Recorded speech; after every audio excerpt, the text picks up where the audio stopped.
Border czar Tom Homan holding a productive meeting with Minneapolis Mayor Jacob Frey yesterday as the Trump administration works to de-escalate tensions in Minnesota.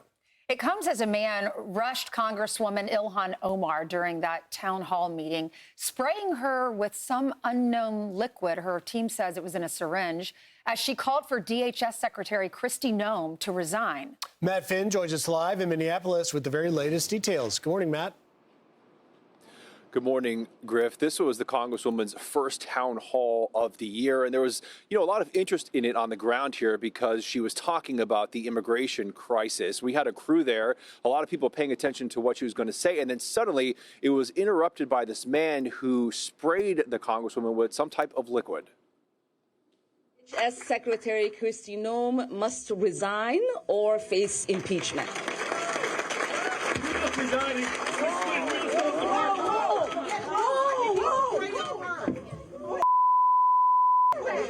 I don't know. Oh my God!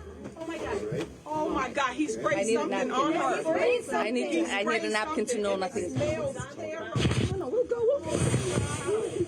No, we will continue. No. Ilhan, you need to go get checked. No, we will continue. I'm not gonna get away with it. It is not clear what the liquid was. We have inquired. Congresswoman Omar was angered and shaken, but apparently mostly unharmed. Security tackled the man identified as Anthony James Kazmierczak and walked him out of the room. He was charged with third-degree assault. Now, the frightening incident happened shortly after border czar Tom Homan announced he had meetings with Governor Walz and Minneapolis Mayor Frey here in Minnesota yesterday. Homan writing, "Today I met with Governor Walz, Mayor Frey, and top law enforcement officials to discuss the issues on the ground in Minnesota. We all agree that we need to support our law enforcement officers and get criminals off the street. While we don't agree on everything, these meetings were a productive starting point, and I look forward to more conversations with key stakeholders in the days ahead." Now, President Trump has laid out a plan for ending the chaos in Minnesota, which in part requires Minnesota to turn over criminals for deportation. But Mayor Frey doesn't seem willing to play ball there, writing, "I also made it clear that Minneapolis does not and will not enforce federal immigration laws, and that we will remain focused on keeping our neighbors and streets safe. City leaders will continue to stay in conversation with Mr. Homan and his team." Now, Governor Walz, his office also released a statement after meeting with Tom Homan. The governor's statement does not make it definitive, but he didn't say anything like Mayor Frey said regarding not enforcing immigration law. Back to you guys in New York. All right, Matt Finn, live for us in Minneapolis. Matt, thank you very much. So we'll see what happens. And President Trump has opened the door to try and get back to the core mission of ICE of removing illegal criminal aliens off the streets, out of communities, particularly in sanctuary cities, which are effectively protecting them and stopping ICE from doing their federal immigration law enforcement. And I thought it was interesting when President Trump was talking to reporters, he was saying, look, this isn't like we're not pulling back. We're not getting away from the core mission. I'm shaking things up. This is what we do. Here's how he responded. Mr. President, why did you decide to shake up your leadership team in Minnesota and send Tom Homan? I do that all the time. I shake up teams. Everybody here, these are a lot of owners of farms and places, and you shake up your team. If they can't do the crops fast enough, they go, look, we have an incredible team. We did something that nobody said was possible. We didn't go back to Congress and ask for legislation. We closed the border, and in the last 8 months, they have, and this is actually hard to believe, nobody crossed the border, right? Nobody. They say nobody. I don't even know if that's possible. But, it's Democrats that do the report.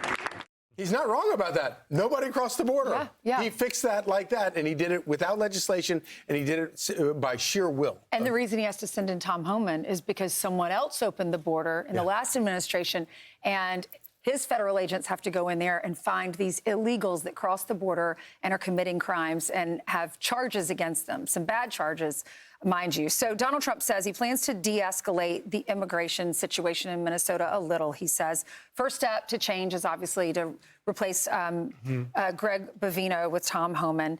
And Tom Homan actually met with Governor Walz yesterday, as you know, and met with the mayor, Mayor Frey. And he said, we all agree we need to support law enforcement officers and get criminals off the streets. So he says we all agree that the criminals need to get off the streets. While we don't agree on everything, these meetings were productive and a starting point, and I look forward to more conversations with the key stakeholders in the days ahead. And Mayor Frey, sometimes he says he wants to work with federal immigration agents and he wants to get the criminals off the streets. But yesterday he said he does not and will not enforce federal immigration laws. But then he said he'll continue to have conversations with Tom Homan and his team. Ainsley, you hit on a point that's really important to understand in the larger scheme of things. And that is when you look at CBP, under CBP is Border Patrol and ICE. Border Patrol covers our southern border and northern border. The border is unprecedentedly closed. 8 straight months of no releases, as you pointed out, Charlie. No one thought that was possible. It was. But during the 4 years of the 12 million plus illegal aliens that were allowed to come in Biden's open border policies, many of them have gone on to commit crimes. So the second piece is for ICE to do the interior. That's what they do and remove them. The mandate in 2024 that President Trump got elected on was to make the country safer, alleviate national security and public security threats. And you can't do it by just closing the border. You got to do the second part, which is to remove them. And in places like Minneapolis, there are a lot of those criminals. ICE identified 470 that have been released on the streets. They're trying to clean it up. However much Frey and Walz are flip-flopping now about what their position is, their actions are very clear. They have created an atmosphere where it's very dangerous to send these agents in to carry out their constitutional responsibilities, and reevaluating the situation is something only a mature adult who actually wants to accomplish something and get something done and solve a problem would do. I'm Steve Ducey. I'm Brian Kilmeade. And I'm Ainsley Earhart. And click here to subscribe to the Fox News YouTube page to catch our hottest interviews and most compelling analysis.